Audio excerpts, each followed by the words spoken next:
be remembered for passion and enthusiasm. Conservation is my job, my life, my whole persona. Ini adalah Steve Irwin, konservasionis legend dari Australia. Beliau adalah crocodile hunter yang paling terkenal di dunia.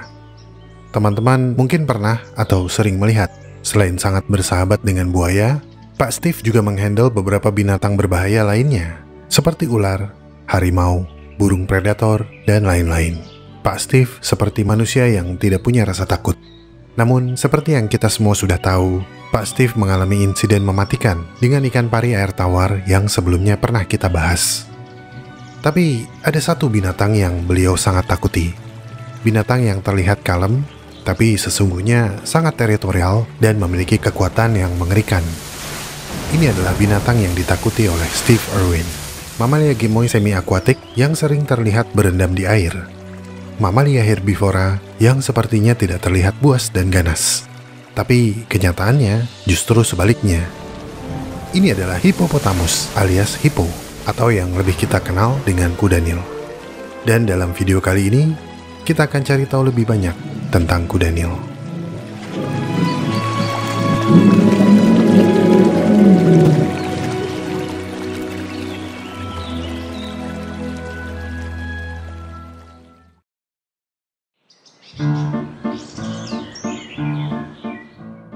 Pernahkah kamu penasaran kenapa kita menyebut hippo sebagai kuda Nil? Padahal secara fisik, mereka lebih mirip badak daripada kuda. Sebutan badak air mungkin lebih cocok untuk menggambarkan hippo. Salah siapa ini? Siapa yang pertama kali menyebut binatang besar ini sebagai kuda? Sesungguhnya, nama kuda Nil merupakan serapan dari bahasa Belanda Nilpaard, yang merupakan gabungan dari kata Nil yang berarti sungai Nil dan kata paard yang berarti kuda. Jadi, kesalahan kita menyebut mamalia gemuk ini sebagai kuda adalah salahnya orang Belanda dong. Nani? Enggak juga, karena jika ditelusuri, nama ilmiah kuda Nil, yaitu hippopotamus, berasal dari bahasa Latin hippopotamus, yang juga merupakan serapan dari bahasa Yunani hippopotamus, yang merupakan gabungan dari kata ipos, yang berarti kuda, dan potamos, yang berarti sungai. Sehingga secara harfiah, hippopotamus memang berarti kuda sungai. Jadi, meskipun badak air memang terasa lebih pas, nggak ada yang salah dengan penyebutan kuda Nil. Untuk kata Nil dalam kuda Nil adalah tempat mereka dulu banyak ditemukan, yaitu di seluruh sungai Nil. Kuda Nil yang memiliki nama latin Hippopotamus amphibius adalah mamalia dari keluarga Hippopotamidae yang berukuran besar, dengan gaya hidup herbivora, dan hidup makmur di sub-Sahara benua Afrika. Mereka adalah mamalia darat terbesar ketiga setelah gajah dan badak. Dan seperti gajah, kuda Nil juga merupakan hewan yang populer di kebun binatang. Kuda Nil bersifat semi-akuatik dan membutuhkan genangan air yang cukup dalam dan berada dekat dengan rumput. Seperti kebanyakan herbivora, kuda Nil hanya akan memakan tumbuhan. Di habitat alaminya, diet utama mereka adalah rumput dan hanya memakan tumbuhan air jika tersedia. Seekor kuda Nil dapat memakan hingga 50 kg rumput per malam.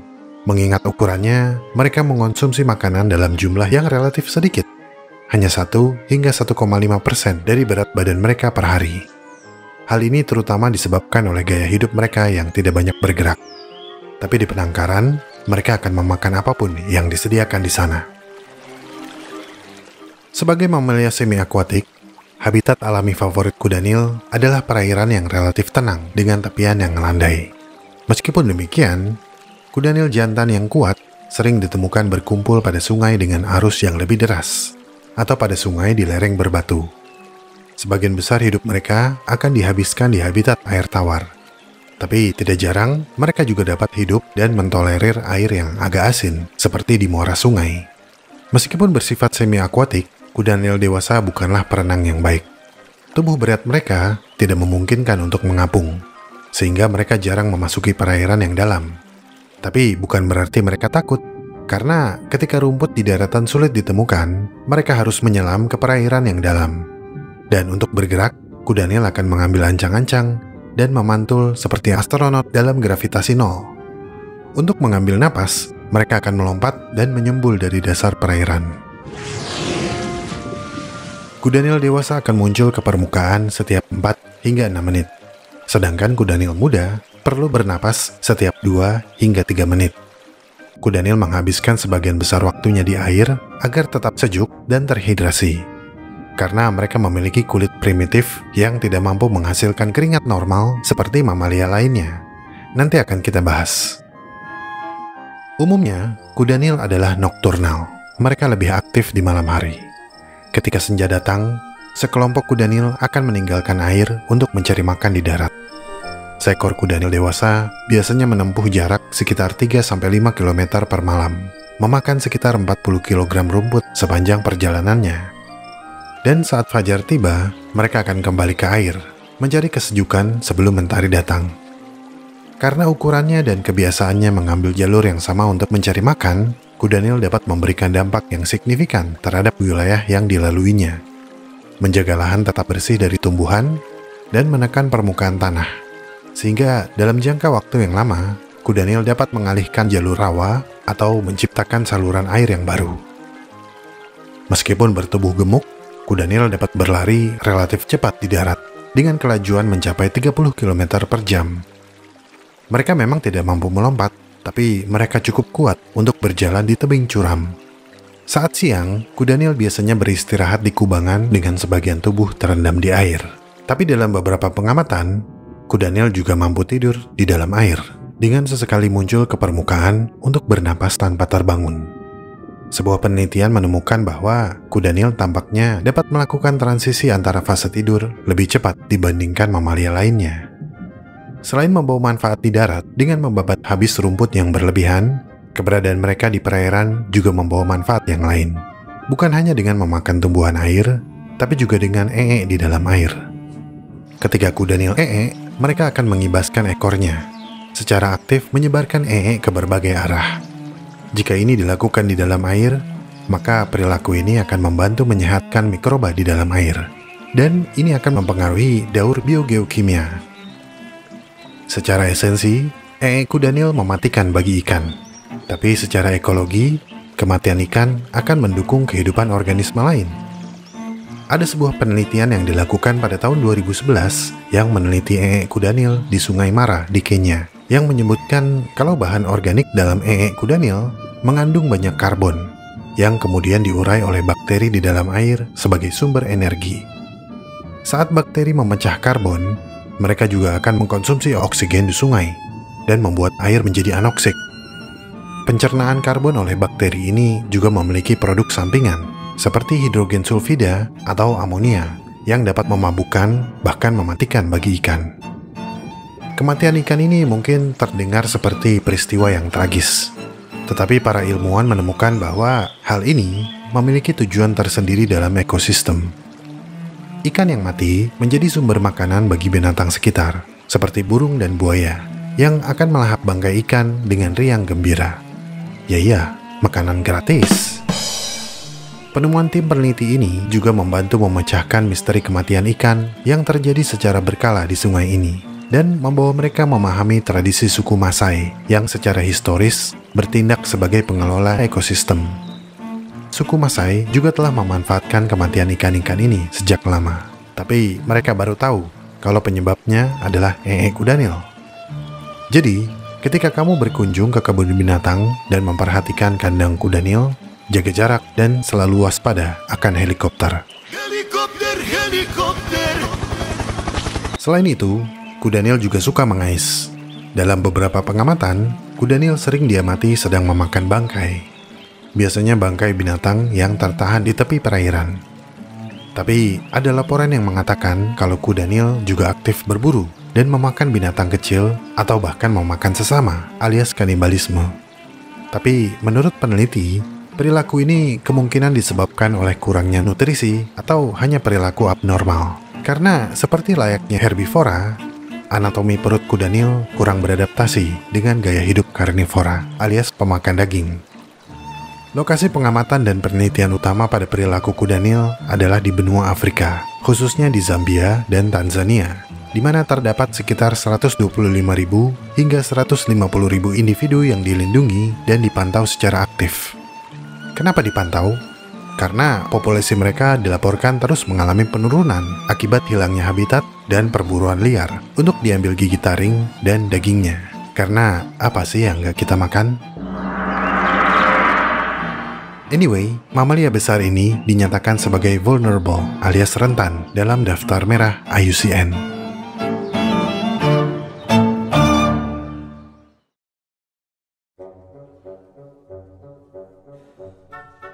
Saat ini, kuda Nil modern atau Hippopotamus amphibius dan kuda Nil kerdil atau Coeropsis liberiensis adalah satu-satunya anggota famili Hippopotamidae yang masih hidup.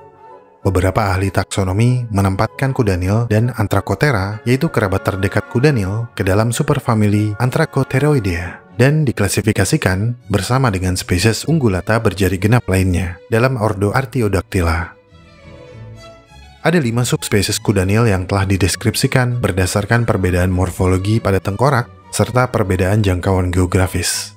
Kelima subspesies tersebut adalah Hippopotamus amphibius dari Gambia, Ethiopia, dan Mozambik, Hippopotamus amphibius kiboko dari Kenya dan Somalia, Hippopotamus amphibius capensis dari Zambia dan Afrika Selatan, Hippopotamus amphibius chadensis dari Chad dan Niger, dan Hippopotamus amphibius constrictus dari Republik Demokratik Kongo, Angola, dan Namibia. Namun, subspesies ini tidak dipergunakan secara luas ataupun divalidasi oleh ahli biologi lapangan. Karena perbedaan morfologi di antara mereka cukup kecil, sehingga bisa aja perbedaan tersebut disebabkan oleh variasi sederhana pada sampel yang tidak representatif. Hingga tahun 1909, para naturalis saat itu menganggap kuda Nil masih berkerabat dekat dengan babi jika merujuk pada susunan gigi geraham mereka.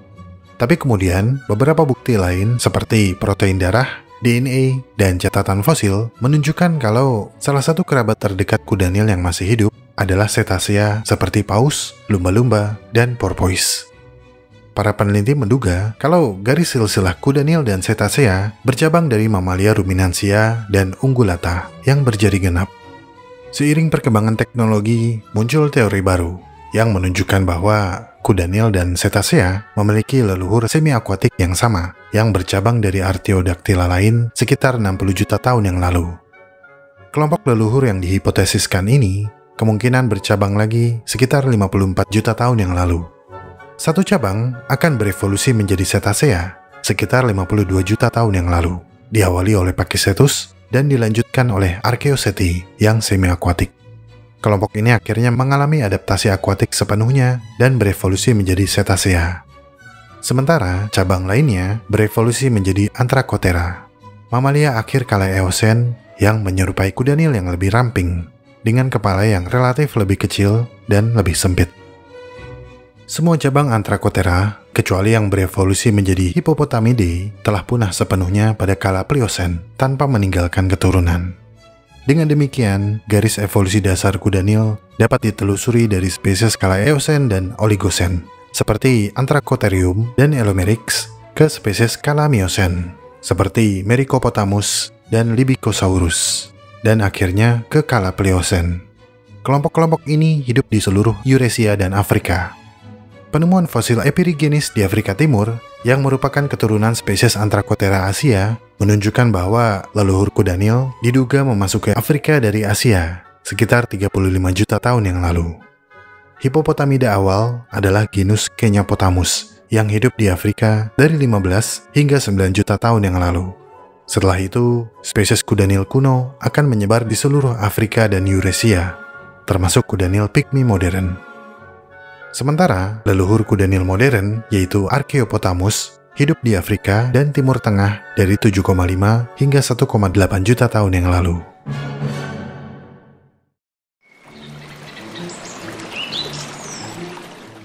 Ketika meriset tentang kuda Nil, saya menemukan beberapa fakta yang tidak pernah saya ketahui sebelumnya. Di antaranya adalah, kuda Nil memiliki tubuh berbentuk tong dengan ekor dan kaki yang pendek, serta tengkorak berbentuk jam pasir dengan bagian moncong yang panjang.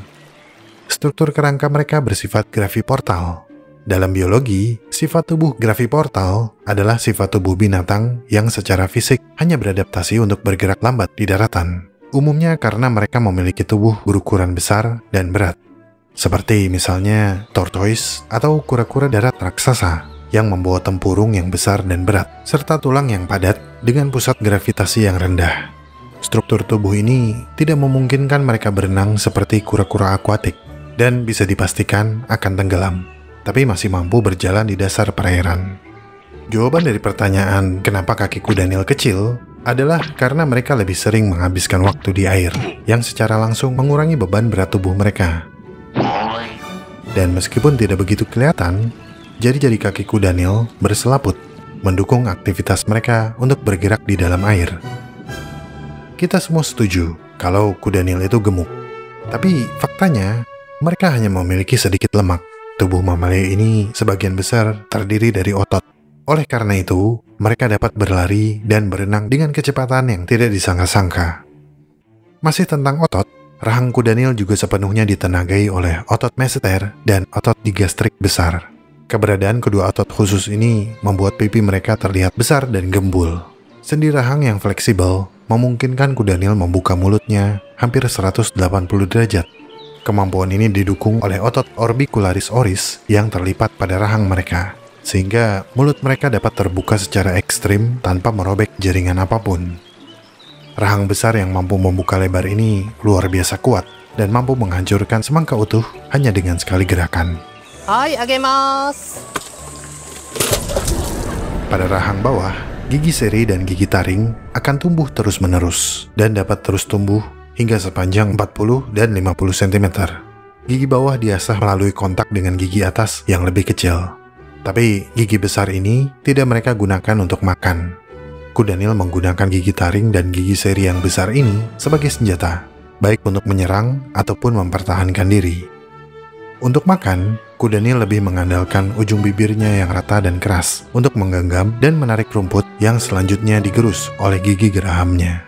Tapi para peneliti menyatakan, kuda Nil tidak secara aktif mengunyah makanan mereka dan mengkategorikan kuda Nil sebagai ruminansia semu atau pemamah biak semu. Mata, telinga, dan lubang hidung kuda Nil ditempatkan di atas tengkoraknya. Hal ini memungkinkan organ-organ ini tetap berada di atas permukaan air saat mereka berendam. Lubang hidung dan telinga akan menutup ketika mereka berada di bawah air.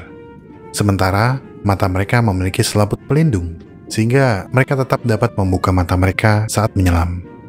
Dan tidak seperti mamalia lain, pita suara kuda Nil posisinya lebih horizontal, mirip seperti cetacea, dengan jaringan khusus di tenggorokan untuk menghasilkan getaran yang dapat ditransmisikan untuk menghasilkan panggilan di bawah air. Kuda Nil memiliki kulit yang sangat tebal, dengan ketebalan yang dapat mencapai 6 cm dan ditumbuhi sedikit rambut. Sebagian besar kuda Nil memiliki kulit berwarna abu-abu keunguan atau biru kehitaman. Namun, biasanya berwarna merah muda kecoklatan pada bagian bawah tubuh, sekitar mata, dan telinga. Kadang-kadang, kulit kuda Nil diperhatikan menghasilkan apa yang disebut keringat darah. Tetapi, ini bukan darah ataupun keringat. Ini adalah tabir surya alami berwarna merah yang melindungi tubuh mereka dari sengatan matahari di iklim Afrika yang panas. Sesungguhnya, sekresi mirip keringat ini pada awalnya tidak berwarna, namun akan berubah menjadi merah oranye dalam beberapa menit, dan akhirnya menjadi kecoklatan. Ada 2 pigmen asam yang telah diidentifikasi yang terkandung dalam sekresi ini, yaitu pigmen merah berasal dari asam hiposudorik, sementara pigmen oranye berasal dari asam norhiposudorik. Kedua pigmen asam ini diketahui mampu menghambat pertumbuhan bakteri yang menyebabkan iritasi kulit atau bahkan penyakit. Selain itu, kedua pigmen ini juga menyerap cahaya ultraviolet, menciptakan efek tabir surya, dan melindungi kulit dari terbakar sinar matahari. Pigmen ini tidak berasal dari pola makan atau habitat mereka. Semua spesies kuda Nil dapat mengeluarkan pigmen ini dari aktivitas sintesis prekursor, seperti asam aminotirosin. Namun, tabir surya alami ini tidak dapat mencegah kulit kering dan pecah-pecah jika mereka terlalu lama berada di luar air. Oleh karena itulah, kuda Nil harus tetap berendam untuk menjaga kondisi kulit mereka. Umur kuda Nil biasanya adalah antara 36 hingga 40 tahun di alam liar. Namun di penangkaran, mereka dapat mencapai usia 40 hingga 50 tahun. Kuda Nil tertua yang hidup di penangkaran adalah Lu. Bukan elu maksudnya. Nama kuda Nilnya Lu. Gimana sih? yang hidup di Taman Marga Satwa Homosassa Springs di Florida, Amerika Serikat. Pada tahun 2024 ini, usianya akan mencapai 64 tahun.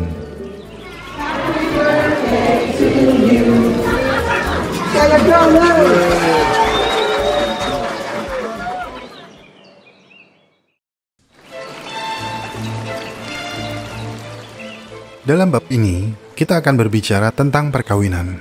Ini adalah pembahasan yang tidak bisa dielakkan. Jadi, jika teman-teman menganggap kata kawin adalah tabu dan tidak pantas dibicarakan, silakan gunakan timestamp untuk skip ke bab berikutnya. Sekalian, mumpung saya ingat, untuk teman-teman yang memiliki anak, mohon usahakan dampingi ketika mereka menonton video YouTube. Teman-teman bisa gunakan aplikasi YouTube Kids supaya lebih aku yakin kalau video yang mereka tonton adalah untuk kids. Anyway, hierarki dalam kelompok kudanil cukup sederhana, di mana satu pejantan yang biasanya alfa dan pemimpin kelompok akan kawin dengan semua betina dalam kelompoknya, yang biasanya beranggotakan hingga 30 individu. Dan ini berarti apa? Betul sekali. Kudanil adalah mamalia poligamus. Perkawinan biasanya terjadi selama musim kemarau atau dari Februari hingga Agustus. Namun ini tidak mutlak dan hanya terjadi sewaktu-waktu dalam setahun. Jadi sebenarnya perkembangbiakan kudanil dapat terjadi kapan saja sepanjang tahun. Tapi karena kudanil tidak akan berovulasi selama sekitar 1,5 tahun setelah melahirkan, berarti kudanil betina umumnya hanya memiliki satu keturunan setiap 2 tahun. Kudanil betina mencapai kematangan seksual antara usia 5 dan 6 tahun. Tetapi biasanya tidak mulai kawin sampai mereka berusia sekitar 7 atau 8 tahun. Di sisi lain, kudanil jantan mencapai kematangan seksual pada usia 7 tahunan. Tetapi kudanil bujang harus berjuang mendapatkan hak berkembang biak melawan pejantan lain hingga mereka jauh lebih tua dan tumbuh lebih besar, yaitu sekitar usia 13 atau 15 tahun. Perkelahian antar pejantan menjadi sangat umum selama musim kawin. Seekor pejantan muda akan menjomblo selama sang alfa berkuasa dan tidak akan kawin sebelum mengalahkan pejantan alfa dalam kelompok. Dalam kasus tertentu, pejantan muda dari kelompok lain akan mengawini betina yang jauh dari pejantan alfa. Oleh karena itu, pejantan alfa akan sering berada di sekitar betina selama siklus kawin mereka, terutama betina yang baru saja ia kawini, untuk menjaga pencampuran sperma oleh pejantan lain. Karena ikatan sosial yang kuat, kudanil biasanya menghindari perkawinan sedarah. Pejantan muda biasanya akan membentuk subgrup yang berisikan bujang-bujang lapuk yang menunggu keruntuhan tahta sang alfa. Meskipun terkenal agresif dan lebih suka menyendiri, kudanil betina adalah pengasuh yang luar biasa. Mereka akan membimbing, berinteraksi, dan mengajarkan anak-anak mereka supaya menjadi kuat dan sehat saat mereka dewasa. Semua akan berperan dalam pengasuhan ini dan menciptakan siklus dan ikatan yang kuat di antara individu. Pejantan alfa akan melindungi betina dan anak-anak mereka, sementara betina akan melindungi anak-anak mereka bersama-sama. Untuk kamu yang penasaran bagaimana kudanil kawin, pertama-tama pejantan alfa akan berkeliling di sekitar kawanan betina yang sedang beristirahat atau merumput. Ia kemudian mengendus para betina dengan sikap yang patuh atau cenderung takut, seolah-olah ingin menghindari segala bentuk konfrontasi. Tapi sesungguhnya, pejantan alfa sedang mencari kudanil betina yang sedang birahi. Ketika alfa menemukan betina yang tepat, proses kawin pun dimulai. Pejantan kemudian mendorong betina keluar dari kawanan, mengejarnya hingga ke perairan yang lebih dalam. Pejantan akan mengelilingi betina beberapa kali, sembari memaksa betina untuk menunduk agar bisa ia tunggangi. Ketika akhirnya kawin, kepala betina akan terendam di dalam air dan hanya sesekali bernapas. Pejantan akan mengeluarkan suara yang menandakan bahwa perkawinan terjadi, dan ini adalah saat yang menakutkan bagi seluruh individu dalam kawanan. Karena setelah kawin, pejantan dapat menjadi sangat agresif dan akan menetap bersama betina selama beberapa hari untuk menjauhkannya dari pejantan lain. Betina yang hamil juga akan menjadi agresif dan protektif terhadap siapapun yang mendekat. Betina akan hamil sekitar 8 bulan atau 324 hari sebelum melahirkan seekor anak kudanil. Saat waktu kelahiran semakin dekat, betina akan mengisolasi diri di perairan dangkal atau di tepi perairan. Ketika waktu melahirkan tiba, betina akan pergi ke perairan dan melahirkan anak di dalam air. Para peneliti menduga dengan melahirkan di dalam air, kuda Nil betina dapat menghemat energinya. Selain itu, peluang anak-anak kuda Nil menjadi mangsa predator darat juga akan berkurang. Biasanya, induk betina hanya akan melahirkan satu anak setiap kehamilan. Tapi, ada beberapa dokumentasi yang mencatat kelahiran anak kembar. Beberapa minggu setelah melahirkan dan dilahirkan, induk dan anak kuda Nil akan bergabung dalam kawanan, memberikan induk dan anak yang masih lemah ini perlindungan terhadap singa, buaya, dan hyena yang merupakan predator utama bagi kuda Nil. Mirip dengan mamalia besar lainnya, kuda Nil mengembangkan strategi reproduksi tipe K. Mereka membutuhkan waktu beberapa tahun untuk fokus menginvestasikan waktu mereka untuk perkembangan dan perawatan satu anak kuda Nil hingga besar dan sehat daripada menghasilkan anak yang belum tentu berkembang dengan baik. Manusia termasuk mamalia yang menjalankan strategi reproduksi tipe K ini. Tapi budaya banyak anak banyak rezeki ini gimana ya? Malah membuat manusia seperti organisme dengan strategi reproduksi tipe R, menghasilkan sebanyak-banyaknya keturunan dan berharap satu atau dua anak akan sukses dan membawa anggota keluarga yang lain menuju kesuksesan. Anyway, bayi kuda Nil lahir dengan berat antara 25 hingga 50 kg dan panjang sekitar 130 cm. Mereka biasanya lahir dengan perkembangan yang baik dan secara naluri telah tahu cara bergerak dan berenang di dalam air. Mereka harus segera naik ke permukaan untuk bernapas segera setelah lahir. Jika induk betina pergi ke perairan yang terlalu dalam untuk anaknya, anak-anak kuda Nil sering terlihat menunggangi punggung induknya.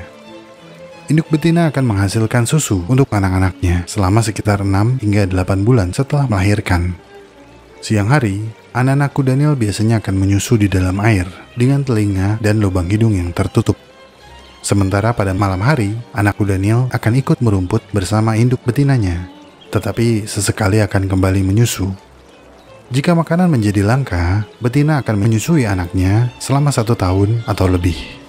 Karena kebersamaan ini, induk dan anak kuda Nil memiliki hubungan sosial yang kuat. Kita dapat melihat mereka saling berpelukan, saling membersihkan, dan saling-saling yang lain yang menunjukkan perilaku kasih sayang satu sama lain. Betina akan menjaga keselamatan anaknya dengan sangat agresif dan akan menyerang siapapun yang mengancam keselamatan anaknya, baik itu betina dalam kelompok, kuda Nil jantan, dan manusia.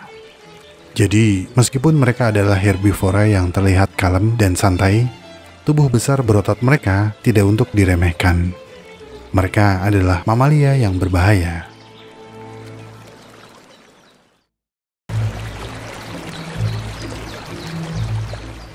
Beberapa tahun yang lalu, mendiang Steve Irwin menjelajahi wilayah Zambia dan mengunjungi sungai Luangwa yang merupakan rumah bagi kelompok kuda Nil yang menurutnya grumpy alias pemarah.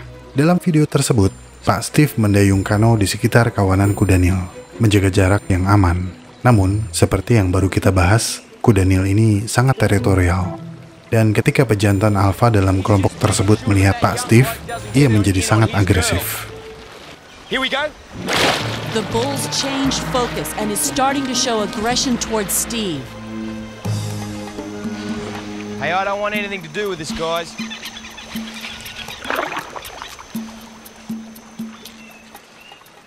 Menurut BBC, kuda Nil adalah mamalia darat besar paling mematikan di dunia yang diperkirakan menewaskan 500 orang per tahun di Afrika.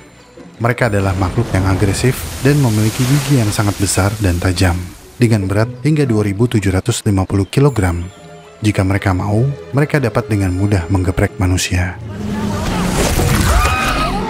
Kombinasi ukuran yang besar, gigi yang tajam, dan mobilitas di dalam serta di luar air menjadikannya mamalia yang mematikan. Seekor kuda Nil yang mengantuk dan menguap mungkin terlihat lucu dan imut, tapi ini juga bisa menjadi tanda kalau mereka sedang terganggu dan memamerkan gigi besarnya sebagai peringatan. Pada beberapa pengamatan, kuda Nil diketahui memakan binatang besar seperti impala, kudu, eland, wildebeest, buaya, dan kerbau. Di Niger pada tahun 2014, 18 anak sekolah dan seorang dewasa yang ingin menyeberang sungai tenggelam ketika kuda Nil membalikkan perahu mereka. 12 anak dinyatakan meninggal dunia.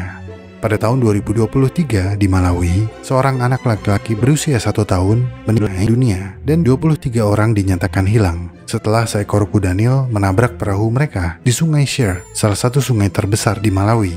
Pada akhir tahun 1970-an, gembong narkoba Kolombia Pablo Escobar memelihara 4 kuda Nil di kebun binatang pribadi di rumahnya. Setelah kematian Escobar pada tahun 1993, keempat kuda Nil tersebut tidak disita. Mereka dibiarkan berkeliaran di tanah milik Escobar tanpa penjagaan. Kuda Nil tersebut akhirnya keluar dari area perumahan dan berkeliaran di alam liar.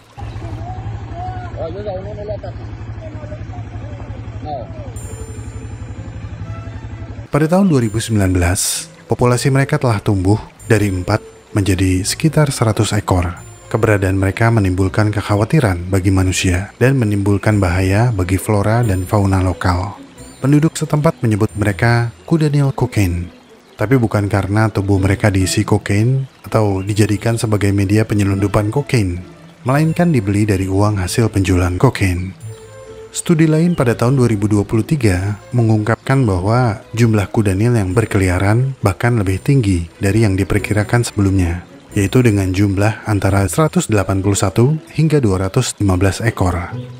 Kuda Nil kokain menjadi ancaman serius bagi nelayan dan penduduk setempat lainnya. Mereka diketahui beberapa kali menyerang manusia. Karena merupakan pendatang, konservasionis menganggap keberadaan kuda Nil telah menjadi invasif di Kolombia. Mereka berpotensi mengubah ekosistem, memakan banyak tanaman lokal, dan menggusur spesies lokal dan endemik seperti manatee, berang-berang, kaiman, dan kura-kura. Dan mereka meningkatkan kadar nutrisi bagi sianobakteri di danau-danau yang mereka huni. Sianobakteri menyebabkan alga beracun tumbuh pesat dan mengakibatkan kematian fauna akuatik. Ada perkiraan kalau kelompok kuda Nil yang saat ini menghuni Kolombia memiliki peningkatan populasi menjadi 1.000 ekor pada tahun 2035. Oleh karena itu, pada bulan November tahun 2023, Menteri Lingkungan Hidup Kolombia, Susana Muhammad, mengumumkan rencana untuk mengelola populasi kuda Nil yang invasif ini. Strategi Ibu Susana melibatkan 3 langkah, yaitu sterilisasi, translokasi, dan pemusnahan. The Colombian government has begun sterilizing a growing population of hippos left as an unwanted legacy after the death of the notorious drug lord Pablo Escobar nearly 30 years ago. Local environmentalists say they're an invasive species and have pushed away the native fauna. Tetapi tidak ada yang lebih mengerikan daripada kuda Nil yang gemar menggigit ini. Ini adalah mudeng, bayi pygmy hippo atau kuda Nil kerdil betina yang namanya dalam bahasa Thailand berarti babi yang aktif. Enggak, bayi imut ini tidak berbahaya, tapi ibarat oase di tengah musim panas, mudeng muncul membawa harapan. Awal popularitas bayi kuda Nil ini dimulai ketika kebun binatang Khao Kheo atau yang lebih populer dengan sebutan KKZ di Sriracha Chonburi mengunggah foto bayi kuda Nil kerdil di halaman Facebook resminya, memperkenalkan kehadiran mudeng di sana, dan mudeng dengan cepat menjadi favorit. Sifatnya yang suka bermain dan lebih energik daripada kuda Nil lainnya semakin menambah popularitasnya. Pengunjung yang terhibur mengambil gambar dan video dan menyebarkannya di TikTok dan menjadi terkenal secara global, membuat segala hal tentang bayi kuda Nil imut ini menjadi meme dan menyebar dengan cepat dan masif. Bisa dibilang, mudeng secara tidak terduga menyatukan segala karakter manusia di seluruh dunia. Popularitas mudeng dan meme-nya yang viral di dunia maya menginspirasi banyak orang untuk membuat segala tentang bayi kuda Nil ini, mulai dari fan art hingga make up. Dan pada akhirnya menarik jumlah pengunjung yang ingin melihat mudeng di kebun binatang. Pada awal September 2024, pengunjung yang ingin melihat mudeng melonjak lebih dari 2 kali lipat. Dan untuk mengakomodasi volume pengunjung yang tinggi, kebun binatang mau tak mau harus menerapkan batas waktu 5 menit bagi pengunjung untuk melihat dan berinteraksi dengan mudeng. Tapi memang dasar manusia ada aja yang iri, iseng, dan gak suka dengan mudeng. Pihak kebun binatang melaporkan kalau di tengah keramaian, beberapa pengunjung diketahui melecehkan mudeng yang sedang tidur dengan menyiramkan air atau melemparkan benda keras seperti pisang dan kacang untuk membangunkannya. Akibatnya, pihak kebun binatang memasang CCTV di sekitar kandangnya dan mengancam tindakan hukum terhadap pengunjung yang telah melecehkan mudeng. Indonesia juga tidak kalah dong. Kudanil di taman safari juga sering jadi korban pelecehan, mulai dilempari kantong plastik ke mulutnya hingga botol plastik.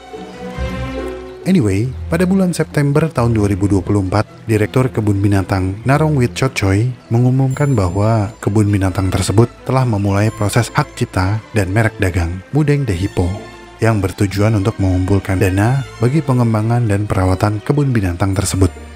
Kebun binatang juga berencana untuk meluncurkan live streaming atau siaran langsung yang berkelanjutan agar seluruh dunia dapat menyaksikan aksi Mudeng secara langsung melalui internet.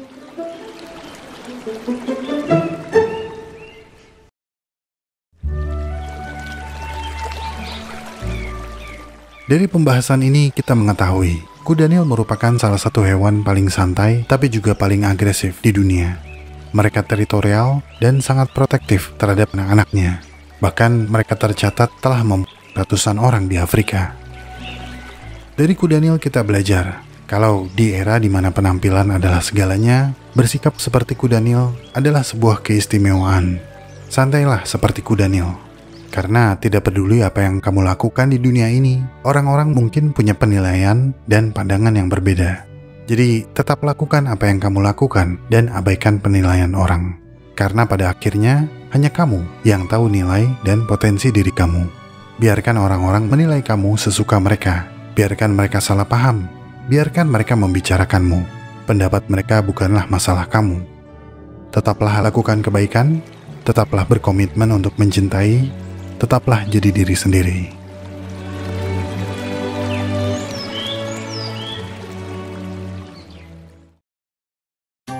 Pendanaan video Alam Semenit sebagian berasal dari para donatur di Saweria, Carmelo Joe USA, Santoso, Wolverine Revenge, Nika Ardila, V3 Belevoix 1416, Mencoba Belajar Apa Saja, Huza Umu Joairiah, Sofia Febrianti, Zainuddin, Yusuf Matino, Mirla Mians, Fahad lulus CPNS Amin, Anwar lolos Ahli Kesehatan Ikan Amin, Sate Marangi, Terasate Bogor, AG, Rubah Kuda Imut, Bimi Sheti Deanira, Bimi, Sherry, Bimi Cantik Wow, Bimi, Huda Amirur Suka Kucing, Toko Nebule, Happy Birthday Irfan Diki Zakaria, Happy Birthday Irfan Diki Zakaria, Happy Birthday Irfan Diki Zakaria, Rin masih cari dosen, Hans Kucing, Mas Junedi Arianto, Chandra Salai dan Juragan Muntois, Hanif OTW Untan 2025, Kuli Proyek, MTS RIDS Danawarih Tegal, Barmanjenun, pacarnya Sebastian, anak saya Nahida Nadif, Mansur Love Salsi, suami Dahlia, Udi istrinya 219, Empap Cesa, doain cepet kelar skripsi, cobain sibagi.com, Picapi, Tio, Toko di Linggu Karanggupito, minta izin,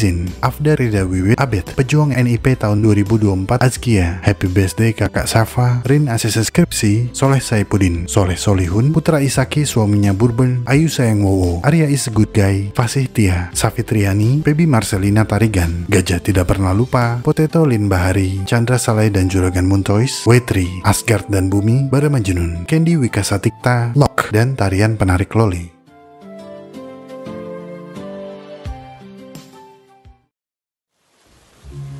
Terima kasih telah menonton sampai menit ini. Saya sangat-sangat menghargai segala dukungan yang teman-teman berikan kepada Alam Semenit. Jika ingin tahu lebih banyak tentang subjek pembahasan dalam video ini, cek deskripsi video. Di sana teman-teman bisa menemukan segala jurnal, literatur, dan referensi saya dalam menyusun naskah. Jika suka dengan pembahasan dari Alam Semenit, like video ini dan share. Karena like dan share dari kamu akan membantu perkembangan channel ini. Ikuti perkembangan semua hal yang aneh, menjijikan, dan indah yang mengundang rasa ingin tahu kita semua. Sampai jumpa di video selanjutnya.